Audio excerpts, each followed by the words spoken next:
জয় মা কালী। মা তুমি আমাদের সত্যি ক্ষমা করো মা। তার কারণ তুমি তুমি যে শক্তির দেবী, তুমি যে আরাধনার দেবী, তোমাকে যে আরাধনা করতে লাগে, তুমি শক্তির উৎস তুমি, সেটা আমরা জানি না। আমরা তো জানি কখন মদ খাবো তোমার আরাধনার বদলে। তোমাকে তো পূজা করবে ব্রাহ্মণ এসে। আমরা মদ খেতে চলে যাবো। আমরা আ JBL গানটা একটু কম হচ্ছে, একটু জোরে দেবো। ডিজে বাজাবো। সেদিকেই মগ্ন। তোমাকে কে ভাঙলো না ভাঙলো আমাদের কোনো যায় আসে না। আমরা একটু সেলফি তুলবো, একটু ড্রেস ভালোভাবে পরবো, এটুকুই আমাদের। তাই প্রতিবাদ করার কোনো প্রশ্নই ওঠে না। রাজনীতি আমাদের পশ্চিমবঙ্গে মা ৩৬ বছর একটা রাজনেতা এসে রাজনীতি এর মতাদর্শ ছিল।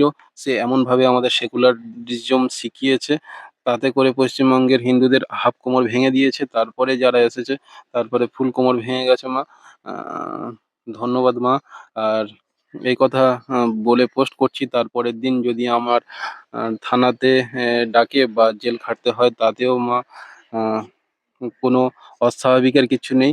কারণ যখন তখন যেকোনো কিছু হয়ে যেতে পারে। জয় মা।